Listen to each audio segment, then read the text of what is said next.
Giving us a sense of what's gone into choosing J.D. Vance. Let me go across to Mayank Chaya, a well-known columnist and journalist who is joining us right now from the United States. Mayank, thank you very much for joining us on the program.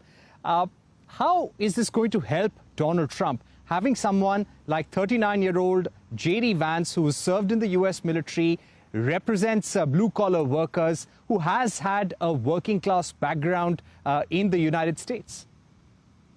Thank you for your invitation, Parikishit. It's a great pleasure to be on. The interesting part for me, as someone who has been observing this for a while, is that Donald Trump seems to have decided that he is going to win. And in choosing J.D. Vance, who is widely being seen now as a sort of successor for the next 20, 30 years, given his rather young age, as you mentioned, he's just 39 years old.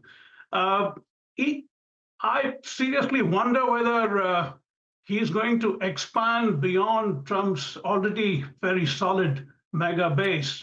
Some people are expecting that Trump might choose someone like, say, Marco Rubio, the Florida senator, in order for him to expand to the Hispanic community and beyond. But in choosing J.D. Vance, I think it's perhaps a signal that he is self-assured, especially after the assassination attempt, that sympathy wave would probably help him ride it all the way to the White House one more time.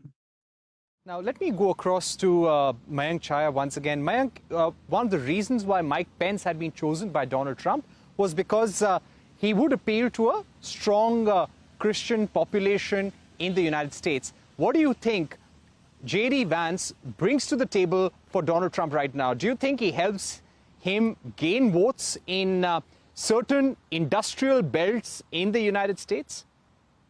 Or at least that's what Donald Trump and his camp thinks?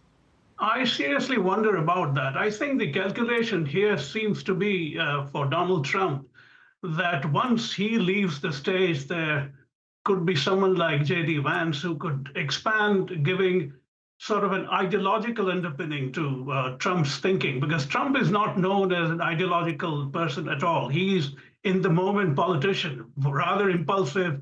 He reacts to the moment and says things.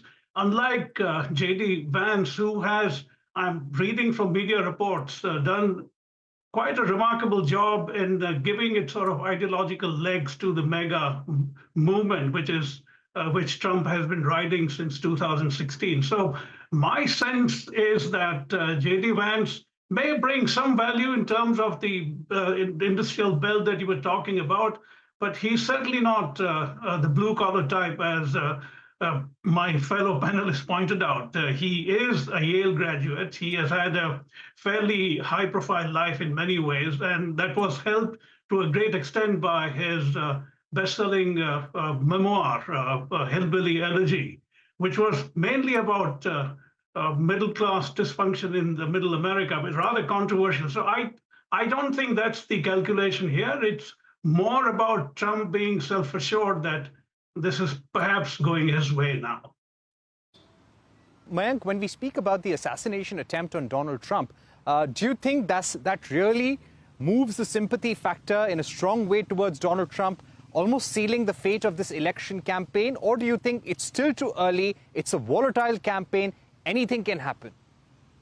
For a while, I'm sure he would be able to ride it, but as bigger issues begin to creep back again into the debate, which is what President Biden has been trying, I think there may be some difference, but at this point, it would be perhaps reasonable for MAGA supporters to think that Trump has it in his bag. I seriously wonder, because we still have about 4 months to go and things can change dramatically, because the basic point that the Democrats have been making about Trump being an existential threat to fundamentals of democracy, that remains. And even yesterday in his interview with Lester Holt on NBC, he pointed out that. So I don't think the assassination attempt, as grotesque and tragic it was, is going to give him the kind of wave that some people may expect. But for now, of course, he's seen as a